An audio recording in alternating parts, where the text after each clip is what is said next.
En France, cet élu d'extrême droite exclu 15 jours par l'Assemblée nationale après ses propos racistes lors de l'intervention de ce député noir. La tension grimpe dans la péninsule coréenne. Séoul a fait décoller des avions furtifs suite à l'envoi de 180 avions de combat par Pyongyang.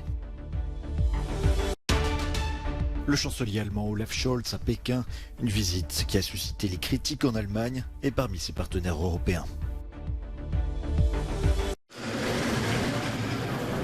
D'abord et avant tout, afficher son soutien à l'Ukraine. Le G7 s'est réuni en Allemagne et ses membres, les États-Unis, le Canada, la France, l'Allemagne, l'Italie, le Royaume-Uni et le Japon, ont promis de l'aide pour affronter l'hiver, accusant Moscou de vouloir faire geler les Ukrainiens en ayant détruit nombre de leurs infrastructures énergétiques. Dimitri Kuleba, mon collègue ministre ukrainien des Affaires étrangères, qui est aussi devenu un ami, a été très clair dans ses propos d'hier sur les besoins ukrainiens en ce moment.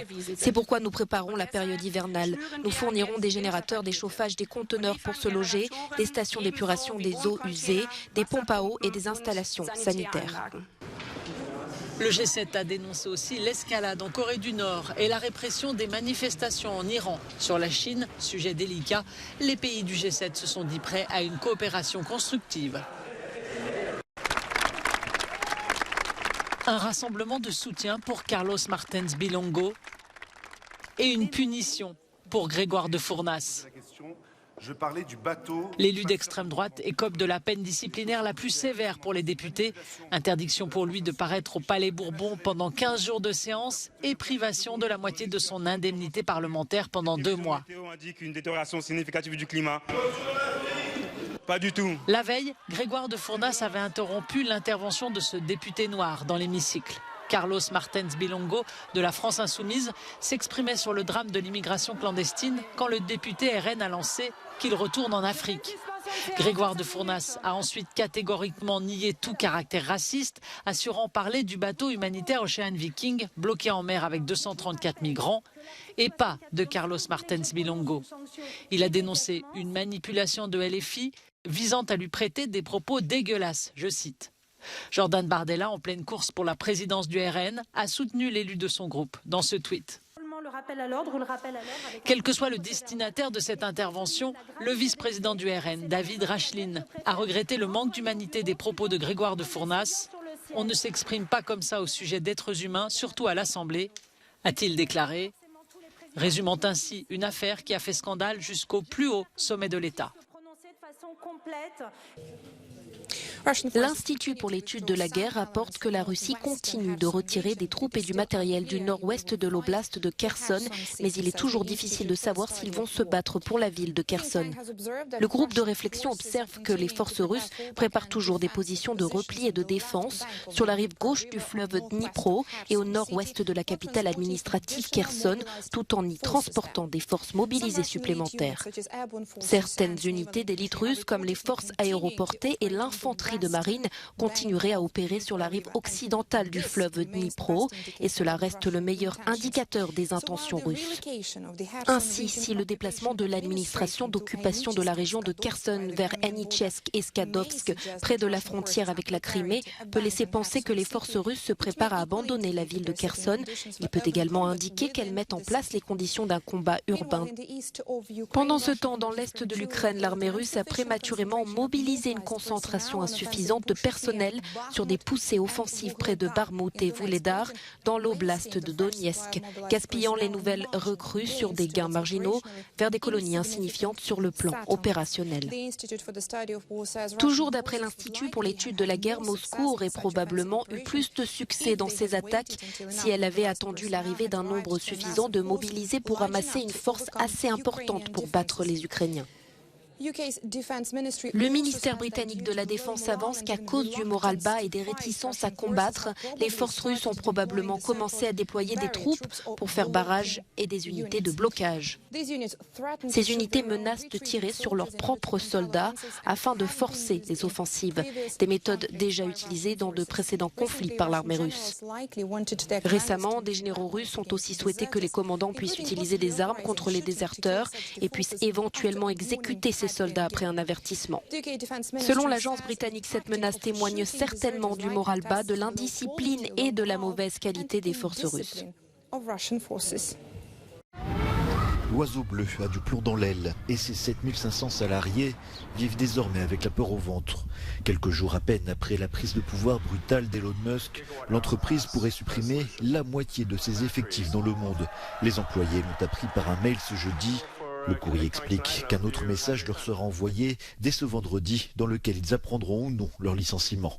Plusieurs membres du personnel ont affirmé que leur poste de travail avait été verrouillé vendredi matin, alors que les bureaux du réseau social sont temporairement fermés pour, selon Twitter, protéger les données de l'entreprise. L'homme le plus riche du monde, entouré d'une petite armée d'ingénieurs venus de Tesla, compte bien afficher sa force et surtout dégraisser une entreprise qu'il a achetée 44 milliards de dollars. Reste à savoir si en plus de se débarrasser de ses salariés, il cassera également son nouveau jouet. Nouvelle démonstration de force dans la péninsule coréenne. Séoul a déployé des avions de chasse, y compris des modèles furtifs, après avoir détecté 180 avions de combat nord-coréens au nord de la ligne de démarcation tactique entre les deux pays. Les provocations de Pyongyang envers son voisin sont régulières, mais se déroulent cette fois alors que Séoul mène des exercices militaires avec Washington. C'est une grave provocation qui met en péril la stabilité dans la péninsule coréenne et dans la communauté internationale et une violation claire des résolutions du Conseil de sécurité des Nations Unies. Après plusieurs tirs de missiles et d'artillerie depuis mercredi, dont un qui a terminé sa course dans les eaux territoriales du Sud, Séoul et Washington ont décidé de prolonger leur manœuvre jusqu'à ce week-end. Le régime de Kim Jong-un voit d'un très mauvais œil ces exercices annuels conjoints qu'il considère comme une préparation à l'attaque de son territoire. Le chancelier allemand Olaf Scholz accueilli par le Premier ministre chinois Li Keqiang ce vendredi à Pékin. Il est le premier dirigeant de l'Union européenne à se rendre dans le pays depuis le début de la pandémie de Covid-19. La visite d'à peine 11 heures sur place, qui a commencé par une rencontre avec Xi Jinping, a suscité des critiques à Berlin et en Europe. Mais la Chine est un partenaire économique primordial pour Berlin. J'ai souligné auprès de mes hôtes combien il est important de notre point de vue de corriger les déséquilibres. Nous soutenons les entreprises allemandes et européennes qui sécurisent plus largement leur chaîne d'approvisionnement et diversifient leur approvisionnement en matières premières. Il est également important de dire clairement que les mesures économiques prises à l'encontre de certains États membres de l'UE sont dirigées contre l'ensemble du marché intérieur et les sanctions contre les parlementaires européens ne sont pas non plus acceptables pour nous. Le dirigeant allemand a également exhorté Xi Jinping à user de son influence sur le président russe Vladimir Poutine, une demande accueillie poliment par le pouvoir chinois. Nous avons tous les deux parlé de la crise actuelle en Ukraine et les deux parties ont espéré que cette crise puisse se terminer le plus rapidement possible, que la situation puisse s'apaiser et qu'elle ne puisse pas s'aggraver. Notre point de départ est de promouvoir les pourparlers de paix. Nous ne voulons pas que la paix mondiale et la stabilité régionale soient affectées.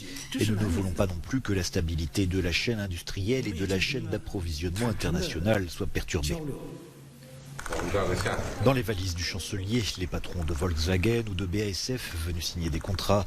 Une leçon de réelle politique qui n'a pas plu à tout le monde au sein de la coalition à Berlin, notamment à la ministre allemande des Affaires étrangères, Annalena Baerbock. Le 15 novembre, la population mondiale devrait franchir le cap des 8 milliards d'habitants, les plus fortes augmentations étant enregistrées dans les pays en développement. La population de l'Inde passe à 1,4 milliard. Dans les pays les plus pauvres, la population devrait presque doubler entre 2020 et 2050. La population de la planète explose. Un peu plus de 2 milliards d'habitants en 1950. Elle devrait atteindre 10 milliards 100 ans plus tard.